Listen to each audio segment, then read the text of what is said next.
Hi guys, today I'm going to be going over this problem from Energizing Physics 3.3.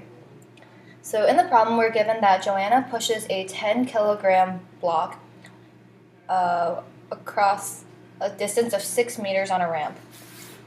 So the first part is asking for the work of Joanna, and the most useful information we get is from the free body diagram, which is right here, and we see that for part A, the force that we're considering is 90 newtons exerted by Joanna. And we know that the work is equal to force times the distance, but the force that we're considering must be parallel to the distance that the object is being moved. So in this case, Joanna's force is parallel to the direction that the block is being moved. And not only that, but it's in the same direction, so we know the work will be positive. So let's plug in the values. It is equal to 90 times 6, because it moves 6 meters, which is equal to 540 joules. Now for part B, we see that the force of friction from the free body diagram is 54 newtons. But this force is directly opposing the motion, the direction of the motion. So since they're in opposite directions, with the motion being this way and the force of friction being this way, we know that the work is negative. So let's plug in the values. It's equal to, this one should be 50, is equal to negative 50 times 6, which is equal to negative 300 joules. Now part C is asking for the work of gravity. And this is a little bit tricky, but we'll walk through it.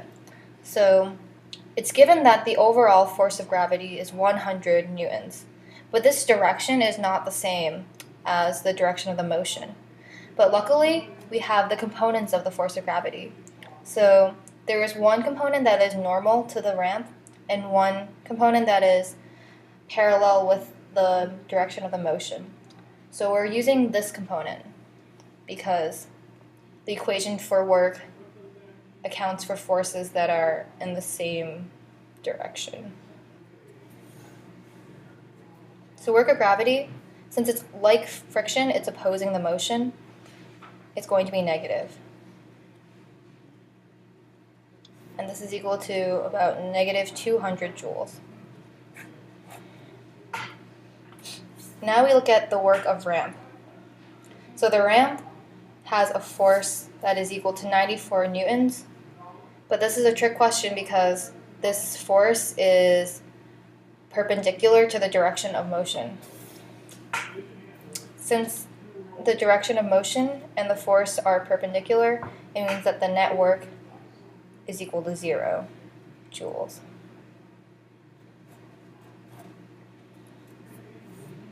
Now part E is looking for the kinetic energy at the top of the ramp.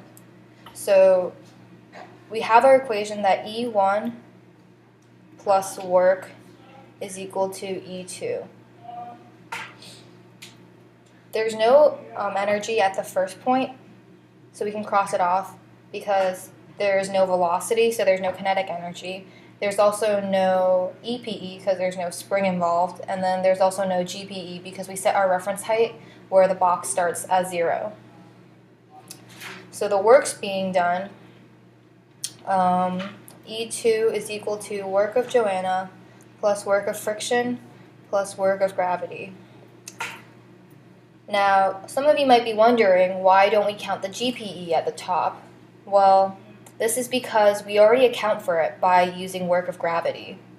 So we can either do GPE2 plus KE2 is equal to work of Joanna plus work of friction and not count work of gravity. But we can't do both, otherwise we're double counting what gravity does, which would give us the wrong answer. So now it's much easier to go with this equation simply because we already calculated for work of Joanna, work of friction, and work of gravity in parts A, B, and C. So now I'm just going to plug in the values. KE2 is equal to 540 minus 300 minus 200, and we get Ke2 is equal to 40 joules. So that's the answer.